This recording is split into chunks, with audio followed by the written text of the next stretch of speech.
नन मौजू द जंग उहुद मुबारक दा जिहाद दा द शवाल पमियश के शवे आओ उहुद गरस र शवे उहुद ता उहुद ज़कवाई चे मकसद दादे उहुद आहद न होते मतलब यौ गर पदगजे के अमदगा यौ गर दे चे उहुद वतवाई न पदगजे के द इस्लाम द्वेमा मारिका शवेवा पदरे मा हिजरे बांधे द हिजरत कला चे कुफारो प जंग बदर के शिकस्त उखड़ा अबू जहल उदबा शीबा दा अल्लाह रब्बुल इज़्ज़त मुरदार कड़ा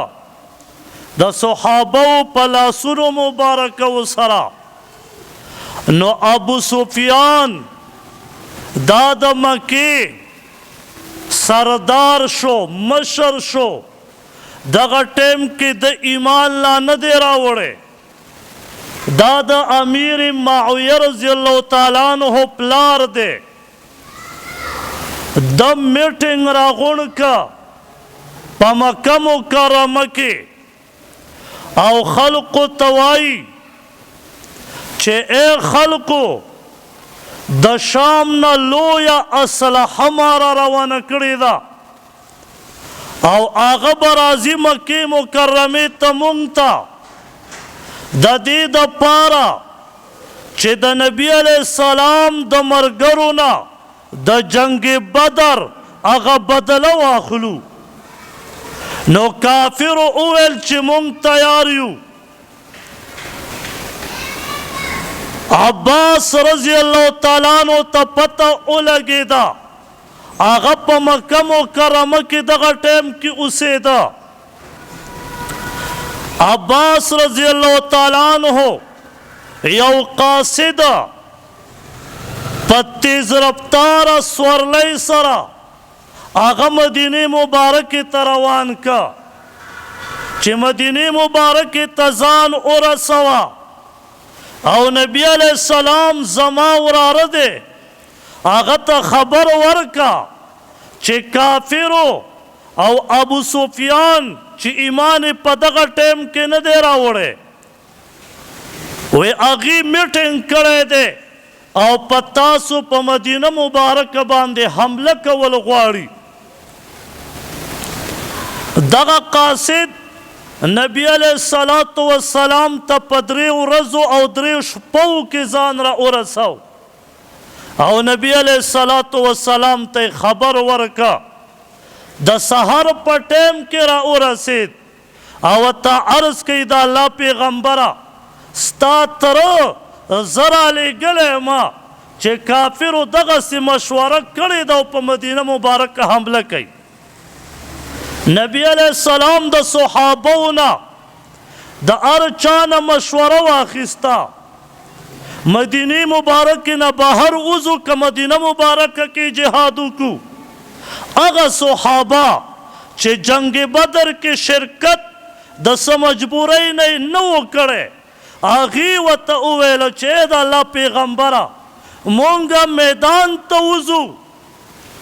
जमुंग पजड़ बांधे अरमान प्रोते चे मोंग दगा काफिर बांधे खपल जुलून लोरम यखू दाला पैगंबरा प जंग बदर की मोंग त शहादत न दे मिलाव शवे दाला पैगंबरा द जंग बदर प मैदान की मोंग शिरकत न दे करे ए दाला पैगंबरा मोंग बाहर उजू और ददी काफिर उसर जिहाद कऊ नबी अलैहिस्सलातु वस्सलाम द सहाबा मशवरा उमनु दा आवत ओय फरमायल चेजान तैयार कई जंग बदर तब उजू यानी जंग उहुद मैदान तब उजू अल तकिब गुरु काफिर पदगला रवान शवीदी फरमाई वे 3000 कसानू په 3000 کسانو کې 3000 آسونه د دې سره موجود او فرمایي 3000 تورې د دې سره موجودې وې د هر چا سره توره وه او نبی علیه الصلاة والسلام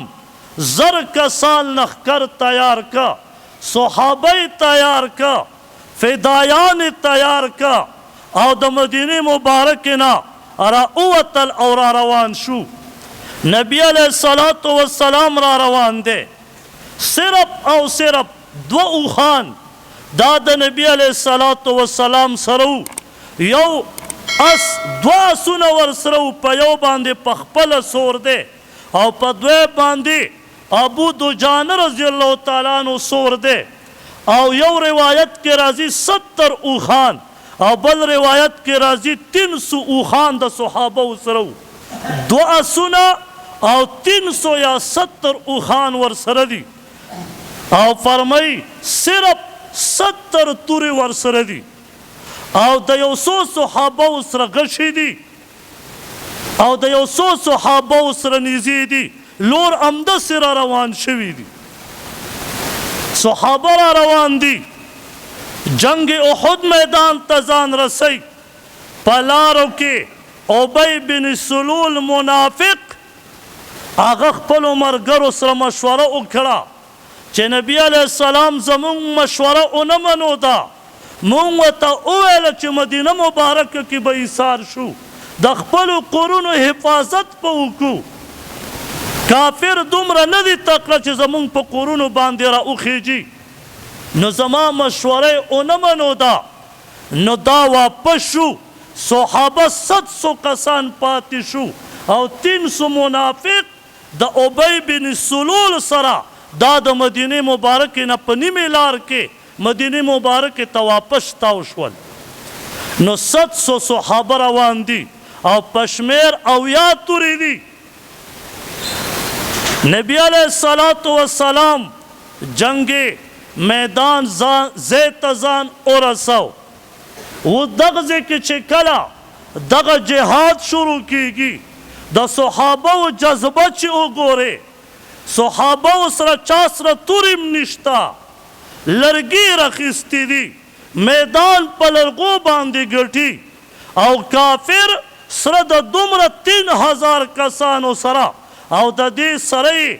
ډمانې زنانم را روانې کړي دي چې مونږ به جنگ احد ګټو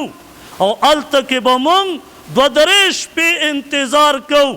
او دغه ډمانې او ډمان به ګډو نن هغه نقش قدم مسلمان په کور کې خپل کړی ډمانې په کور کې ګډوي د دې بنیاد ابو جهل یې ښودی دی مسلمانه د دې بنیاد ابو جهل اولاد یې ښودی دی چې یو زوی اکرمه رضی الله تعالی عنہ دی دام په آخر کې ایمان راوړي دا ټول را روان شو او نبی علیه الصلاة والسلام هم را ووته او د جنگ احد هغه د احد غر سره نبی علیه السلام اوس جهاد کوي هغه منظر چې سړی وګوري او د حمزه رضی الله تعالی عنہ قبر مبارک سره وګوري زمون قبرونه خو سمې بنګلې دي د حمزه رضی الله تعالی عنہ روزه مبارکه الله دې مونږ او تاسو ته بار بار وښیي که تاسو هغه روزه مبارکه وکته او دا دومره لوی شخصیت نوم تاسو واورید نو تاسو به وویل چې دا روزه مبارکه خو ډېره کمزورې ده د شهیدانو مشر ورته نبی علیه السلام فرمایلی دی او نور صحابه چې پکې دفن دي کم او بیش او یا صحابه هغه صحابه و قبرونه په هغه جال کې تاو شوي دي د هغې بنیاد او پته پکې نه لګي صرف ځای په ځای چېرته کاڼي نیم ښکاري داسې قبرونه مبارک زمونږ والا خو بنګلې دي کله چې میدان جنگ شروع کیږي نو یو کافر میدان ته راووت وی هل من مبارزن څوک شته زما د مقابلې چې ماله میدان ته راوځي او زما سره خپله ځواني ښکاره کړي نبی علیہ السلام علی رضی اللہ تعالیٰ عنہ ته مخ مبارک ورواړو ورته ویې فرمایل یا علی ور وړاندې شه او میدان ته ور ووځه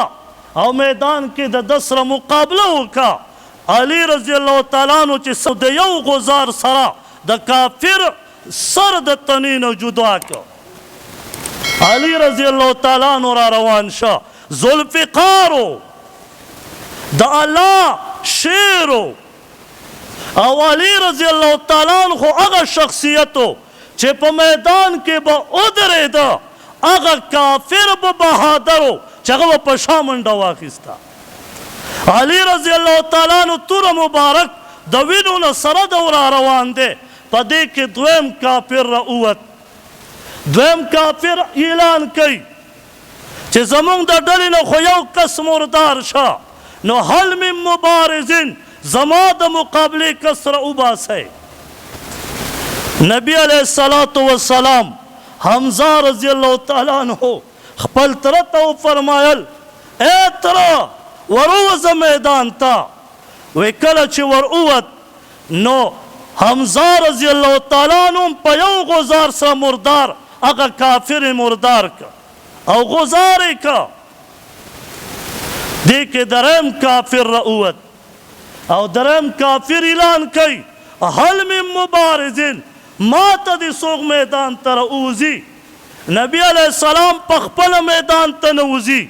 وجه څه ده؟ علما فرمایي چې نبی علیہ السلام غزار مبارک ډیر سخت وي نو نبی علیہ الصلاۃ والسلام چې چاله غزار ورکي هغه بیا د قیامت په ورځ د ټولو نه سختترین عذاب الله هغه ته ورکوي. یو کافر ته صرف نیزه ورتېره کړې ده لکه د سخي غوندې ګرېدلی دی او لمباړې یې د سخي غوندې وي او چغې والي. نبی علیہ السلام ځکه میدان ته نه وت. بیا هم نبی علیہ السلام په کافر باندې دومره په زړه شفقت. نو دریم کافر آواز وکړه هل من مبارزین ما ته دې څوک راوځي. نبی علیہ السلام ابو دجانه رضی الله تعالی عنہ ته وفرمایل ته وروځه میدان ته. هغه چې کله راووت نو ابو دجانه رضی الله تعالی عنہ هم خپل مد مقابل سر تی جدا کړه او مردار یې کړه او په دې کې ابو دجانه رضی الله تعالی عنہ را روان شو. یو څو قدمه یې واخیست یو کس پې د شا طرف نه راغی. ابو دجانه رضی الله تعالی عنہ ته ښکاره شه مخ یې ورتاو کړو چې غزار پې وکړم. هغه توره هغه د نبی علیہ الصلاۃ والسلام توره وه. نبی علیہ الصلاۃ والسلام ته فرمایي یا ابو دجانه ما غزار ونه کې. هغه ورته عرض کوي د الله پیغمبره دشمن دی ستاسو مخالف دی پرېږده چې غزار پې وکړم. وی نه وی تا ته پته ده دا ستا پلار دی. ابو دجانه رضی الله تعالی عنہ خپل پلار پیژنده. خپل پلار باندې په دین په مقابله د پیغمبر کې صرفه نه کوله. نبی علیہ السلام ته فرمایي پام کوه غزار پې ونه کې دا توره ګورې زما ده که په دې توره دې ووالو سختترین عذاب به والله ورکړي. ابو دجانه رضی الله تعالی عنہ را روان شو. کله چې دا درې کافر مردار شه جنگ شروع شه. په جنگ کې صحابه او دغه کافر په خپلو کې ننوته 900 کسان او د 3,000 کسانو مقابله ده. هغه میدان کې په جنگ احد میدان کې هلته اوس جومات جوړ دی غټ لوی جومات جوړ دی. سیټ کې ورسره ادیره ده د حمزه رضی الله تعالی عنہ غیر چاپیر تی جنگلت او ده. نبی علیہ الصلاۃ والسلام 50 کم او بیش صحابه هلته کې په غر باندې مقرر کړه. دغه شو ویشتونکو جبیر رضی الله تعالی عنہ امیر چې تاسو دلته کښېنئ او ګورې پام کوئ چې زه دله اشاره ونه کړم زه دله آواز ونه کړم نو راکوش نه شئ د دې نه. هغې هلته ناستي هغه غونډۍ د عاجز بنده هغې غونډۍ ته ختلی دی الله دې هر چاته نصیب کی قسم په الله دا غزه کم خوند دی د ټولې دنیا خوندونه یو طرف ته کا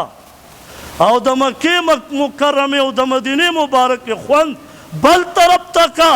قسم په الله چې هغه خوند به په ټوله دنیا سړی ورنکي او نه ورکوي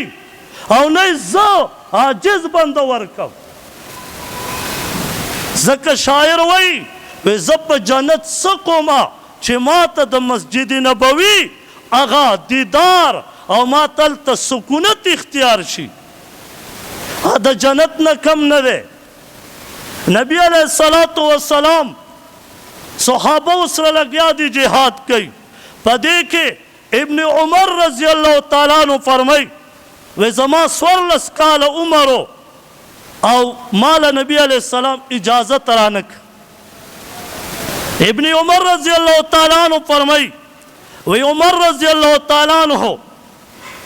د احد په میدان کې خپل رور ته چې زید رضی الله تعالی عنہ دی دا د عمر رضی الله تعالی عنہ سکر ور دی ورته فرمایي رورا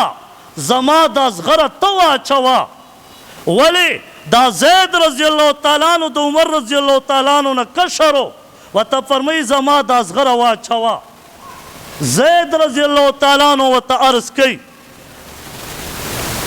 یا عمر رضی الله تعالی عنہ کم شي ته چې نن ته راغلی هغه شهادت دپاره میدان ته نن زم راغلی یم زه زغره نه اچوم زه دلته کې نن شهادت دپاره راغلی یم صحابه شهادت غوښته مسلمانه نن په فلسطین باندې بمونه وریږي ما و تا شهادت خو پرېږده ما و تا د یهودو د بوتلو نه انکار ونه که ته به شهادت زه وغواړم ما و تا د یهودو د کپنو نه بایکاټ ونه که مسلمانه زه به شهادت وغواړم ما و تا د یهودو د فلمونو نه بایکاټ ونه که مسلمانه زه به شهادت وغواړم صحابه د شهادت تمنا کوله یو صحابی فرمای و جهاد گرم دی شروع دی و هر طرف نه آوازونه دی او د تورو شرنګار دی او جهاد گرم دی عبدالرحمن بن عوف رضی الله تعالی عنہ فرمای و زه دله چا روټۍ راوړه عبدالرحمن بن عوف رضی الله تعالی عنہ ته او مخې ته یې ورته کېښودله چې دا وخوره عبدالرحمن بن عوف رضی الله تعالی عنہ چې روټۍ ته وکتل په ژړا شو وایي ژړل ورته فرمایي زه د مصعب بن عمیر رضی الله تعالی عنہ نه افضل نه یم چې کله په جنګ احد کې شهید کړی شو نو مونږ به د هغه سر مبارک چې پټو خپې مبارکې به ښکاره شوې او خپې مبارکې به وچوله پټې کړې سر مبارک به ښکاره شو حالان کې هغه دومره مالداره صحابي مصعب بن عمیر رضی الله تعالی عنہ چې په مکه مکرمه کې اوسېده یو جوړه به چې په کمه ورځ واچوه بیا به په ټول عمر کې هغه جوړه دوباره نه اچوله دومره مال او جایداد ولا الله ورکړی یو ځای کې نبی علیه السلام تشریف فرما دی چې وایي کت مصعب بن عمیر رضی الله تعالی عنہ را روان دی نبی علیه السلام ولید او نبی علیه السلام وژړل او د سترګو مبارکو نه اوښکې را روانې شوې وی دا هغه مصعب بن عمیر دی رضی الله تعالی عنہ چې نن په کپړو کې پیوندونه لګېدلي دي ځای په ځای د ده کپړو کې پیوند دی لیکن د اسلام نه مخکې دا هغه کس و چې ده به یوه جوړه واچوه و هغه جوړه به د اعلی نه اعلی قیمتي جوړه وه لیکن نن چې اسلام کې داخل شوی دومره جوړه پې نشته چې بغیر د پیوند نه او په جنگ احد په میدان کې کفن ولا پوره نه نصیب کیږي. مسلمانه صحابو د دې دین دپاره داسې قربانۍ ورکړي. ما او تا ډمانو دپاره او د ډیجې دپاره داسې قربانۍ ورکړې چې بل مسلمان ګاونډي م رانه خوب نشي کولی. جابر رضی الله تعالی عنہ فرمای وی یو صحابي نبی علیہ الصلوۃ والسلام ته عرض کوي چې اے د الله پیغمبره که زه چرې وفات شم زه به چرته ځمه. نبی علیہ الصلوۃ والسلام ورته د احد په میدان کې فرمای که چرې تاسو وفات شوئ او په دې جهاد کې شهید شوئ ډایرکټ ستاسو ځای جنت دی. وی هغه صحابي کجورې خوړې وی کجورې غوځار کړې او وی فرمایل چې دا کجورې ما د جنت نه ایسارئ په ما باندې ټیم تیری په ما باندې خوراک باندې به په دې ټیم لګي. کجورې غوځار کړې او د کافرو په میدان کې ننوت. او جابر رضی الله تعالی عنہ فرمایي وجنګېد تر دې پورې چې شهید کړی شو. صحابه د نبی علیه الصلوۃ والسلام په وینا مبارکه باندې سرونه ورکړه. نبی علیه الصلوۃ والسلام چې چا ولید صحابه په سرونه کټ کا. د نبی علیه السلام حسن چې چا ولید صحابه په خپل مالونه قربان کا. انس رضی الله تعالی عنہ فرمای وی نبی علیہ الصلوۃ والسلام او فرمایل وی جهاد چې کله ختم شو وی نبی علیہ السلام او فرمایل چې زما تره د هغه لاش وګوره چې چرته پروت دی. وی صحابه قتل شروع کړه. دا وحشي چې ایمان نه دی راوړی د کفر په حالت کې و. دا هندا چې ایمان نه و راوړی هند رضی الله تعالی عنہ بیا وروستو ایمان راوړه. د هغه تره شهید د هغه تره په جنګ بدر کې مردار کړی و. طعیمه هغه یې نوم و دا د هندي رضی الله تعالی عنہ تره و.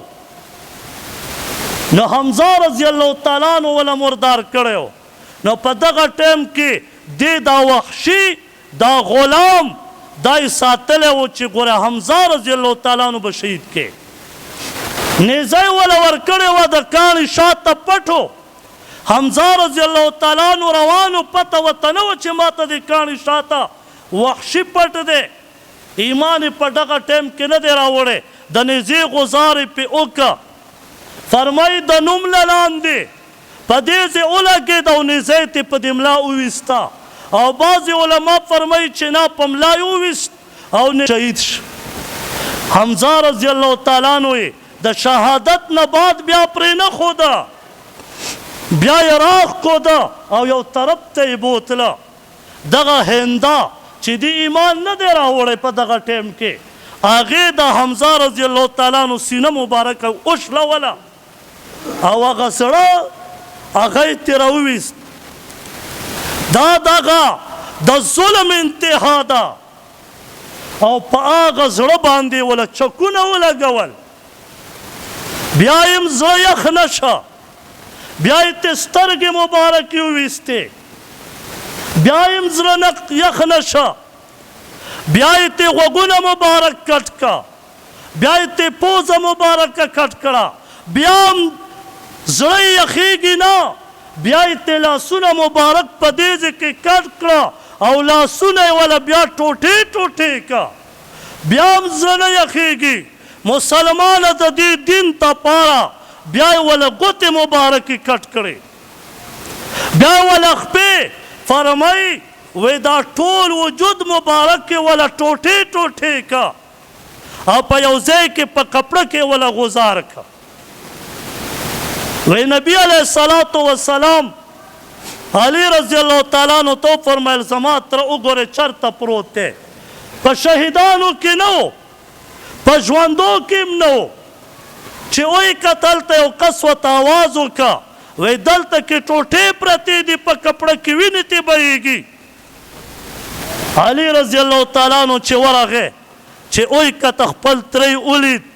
نو ټوټه ټوټه پروت علي رضی الله تعالی عنہ په جړا شو نبی علیہ الصلوۃ والسلام تراغه ټول واقع ولا بیان کړه نبی علیہ الصلوۃ والسلام چې راغلو چې اوی کته ټوټه پرتی دي نبی علیہ السلام هم په جړا شو نبی علیہ السلام و جړل او ته فرمای یا تر دا کم انتها د ظلم شوا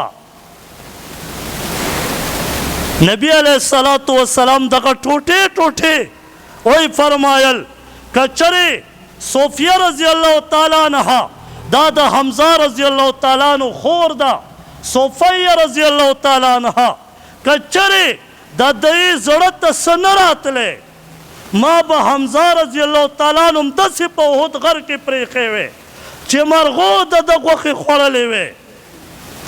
او بیا د قیامت په ورځ د مرغو د خېټو نه د غوښې الله را پورته کړې وې او حمزه رضی الله تعالی عنہ هلته ودرېدلې وې خو لیکن صوفیہ رضی الله تعالی عنها یا صوفیہ رضی الله تعالی عنها دا به خپه شي دې په زړه کې به سر راشي او بیا چې کله نبی علیہ الصلوۃ والسلام ته خور د حمزه رضی الله تعالی عنہ صوفیہ رضی الله تعالی عنہ راغله وته عرض کوي د الله پیغمبر ماته لګو خایا زمارور دے اخیری دیدار دے نبی علیہ السلام خودلو ته تیار نه دے نبی علیہ السلام ته فرمای وی اسنا چې زه تا ته وخایم چرته د جاهلیت اغا جړه په ځان رانولې چرته ځان ونه وخې او ته عرض کوي د الله پیغمبره دغسې نه کوم نو چې کله ورته وخوت نو په خپله جوړه کې په خپل لنګ کې هغه ټوټې ورته وښودې مسلمانه د دې دین دپاره دغسې قربانې شوي دي مسلمانه د دې دین دپاره دغسې صحابه ټوټې ټوټې شوي دي مونږ څه وکړه د دین دپاره مونږ یو کار وکړه د دین دپاره څه مې کړي دي دا مې کړي چې د بچي واده مې ښه ډمان پې وګډو دا مې کړي چې د بچي واده مې چې دغه دمان راولم په کوڅو کې وسکه شپېلی هم وي او ډول بجې م وي او سرې ټوپۍ په سر کړې وي او سرې جوړې اچولې وي او په دې کوڅو کې وګډوم ما او تا د دین دپاره صرف دغه کار کړی بل کار ما ته وښیه چې ما کړی او دا یاد وساتئ تپوس وکئ د علماو نه چې سرې کپړې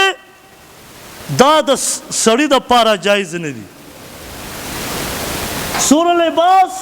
د سړي دپاره جایز نه دی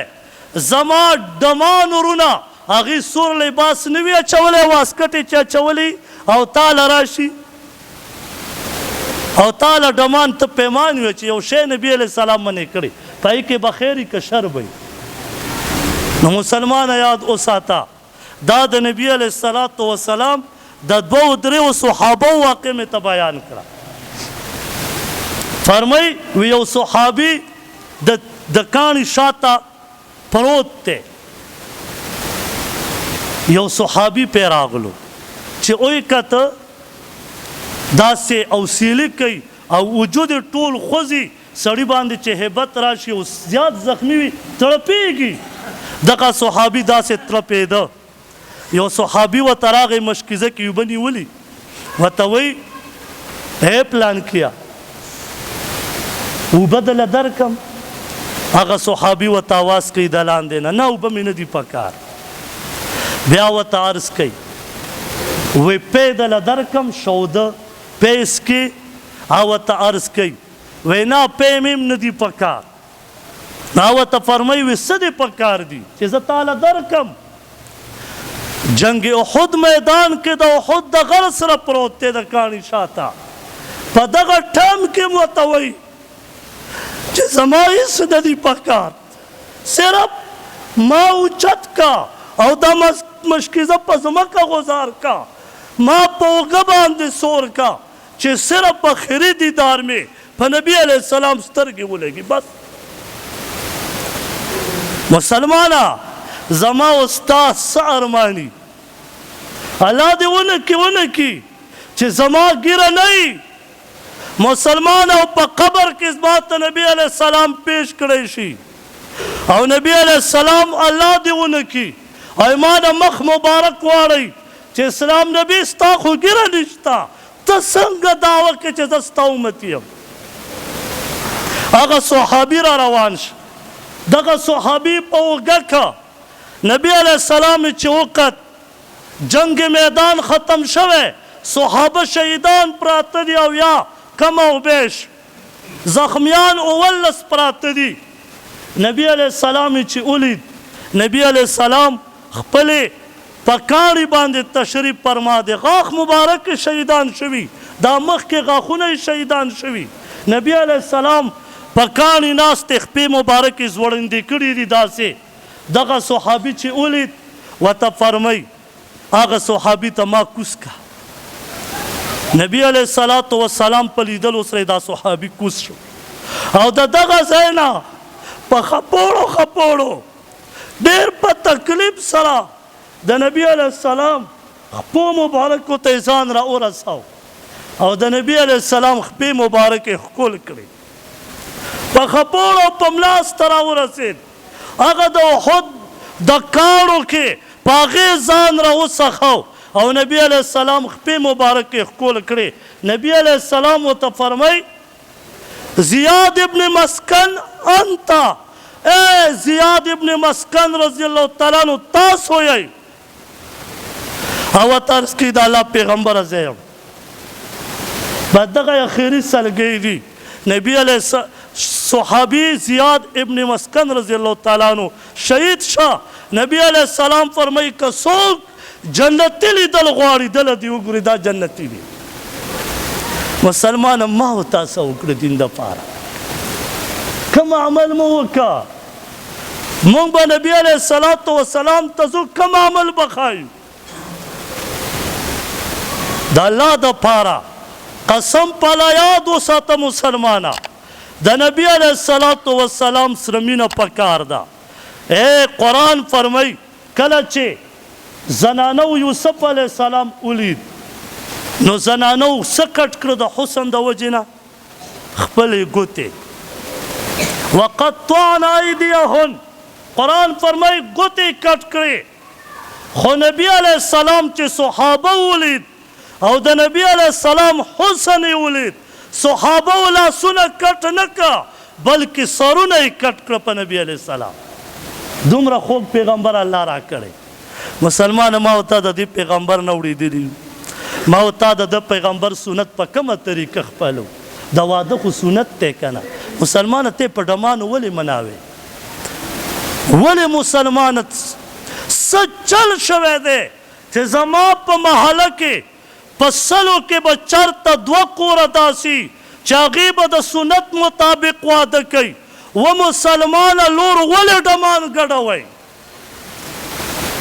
که یو تپوس قیامت په ورځ وکړه نبي علیه السلام چې زما امتي الله پاک ته سوال کوم هر څه دې معاف کوم، لیکن زما خوږ سنتو واده النکاح من سنتي فمن رغب عن سنتي فلیس مني، زما سنت دې ولې په ډمانو منع وکړه؟ دې جواب راکړه. څه به وایو؟ جی خوشحالي وه